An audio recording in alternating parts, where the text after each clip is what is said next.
Eldoria, a land whispered about in ancient texts and fireside tales, was once a testament to divine favor. Its valleys shimmered with rivers of liquid starlight, nurturing flora that glowed with an inner luminescence. Mountains touched the heavens, their peaks perpetually crowned with blossoms that hummed with a gentle, celestial music. The people of Eldoria, known as the Lumina, lived in harmony with this bounty, their hearts mirroring the purity of their surroundings.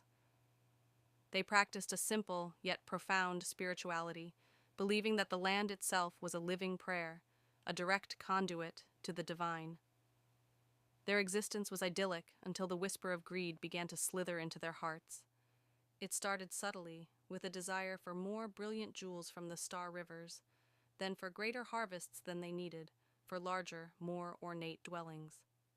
The Lumina, once content with sustenance, began to hoard, to compete, to see their neighbors' prosperity as a threat to their own. The luminous plants of Eldoria, once tended with reverence, were now exploited for their magical properties, their glow dimmed by overuse.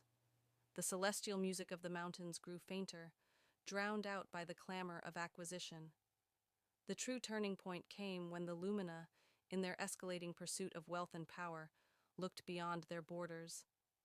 They saw the neighboring tribes, whom they had always considered inferior, simpler folk who lived closer to the earth without the advanced techniques or the glowing resources of Eldoria. Driven by an insatiable hunger for the other tribes' untapped lands and hidden minerals, the Lumina launched campaigns of conquest. They enslaved those they once disdained, forcing them to toil in their expanding mines and fields, enriching the Lumina further while diminishing the spirit of both the conquerors and the conquered. It is said that the land itself began to weep. The starlight rivers turned murky, the luminous plants withered, and the mountains fell silent. The divine, who had so generously blessed Eldoria, withdrew its favor. One cataclysmic day, the heavens opened, not with life-giving rain, but with a torrent of fire and ash. The earth convulsed, swallowing cities whole.